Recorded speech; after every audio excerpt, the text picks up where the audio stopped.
রাজধানী সহ কয়েক জেলায় বিচ্ছিন্নভাবে নাশকতার চেষ্টা করেছে কার্যক্রম নিষিদ্ধ আওয়ামী লীগের নেতাকর্মীরা। গোপালগঞ্জে আগুন দেয়া হয় গণপূর্ত কার্যালয়ে, শরীয়তপুরে অবরোধ করা হয় পদ্মা সেতু এক্সপ্রেসওয়েতে। এছাড়া গত রাতে কয়েক জেলায় বাসে আগুন দেয় দুর্বৃত্তরা। এদিকে আওয়ামী লীগের অস্থিতিশীলতার চেষ্টা ঠেকাতে রাজধানীর বিভিন্ন স্থানে অবস্থান নিয়েছে কয়েকটি দলের নেতাকর্মীরাও। কার্যক্রম নিষিদ্ধ আওয়ামী লীগের পূর্ব ঘোষিত লকডাউন ঘিরে রাজধানীর বিভিন্ন এলাকায় সতর্ক অবস্থানে আইনশৃঙ্খলা বাহিনী।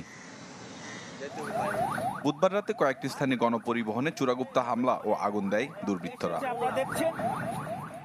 ঢাকার বাইরে ভোরে গোপালগঞ্জে গণপূর্ত অফিসে পেট্রোল বোমা ছুড়ে দুর্বৃত্তরা।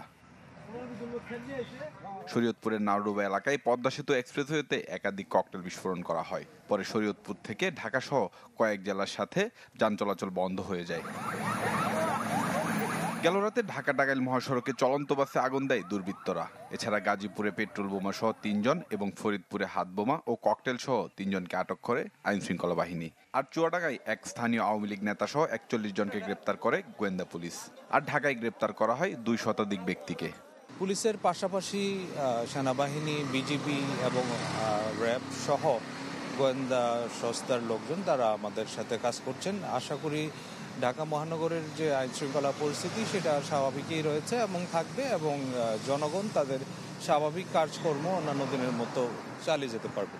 ঢাকা সহ দেশের বিভিন্ন স্থানে আওয়ামী লীগ প্রতিহতে মাঠে ছিল রাজনৈতিক দলের নেতাকর্মীরা। গুলিস্তানে আওয়ামী লীগের কেন্দ্রীয় কার্যালয়ে আগুন দেয় বিক্ষোভকারীরা, করা হয় ভাঙচুর। ঢাকা বিশ্ববিদ্যালয়ের রাজু ভাস্কর্যে সমাবেশ করে ইসলামী ছাত্র শিবির। এ সময় সংগঠনটির নেতাকর্মীরা আওয়ামী লীগ প্রতিহতে ঘোষণা দেন।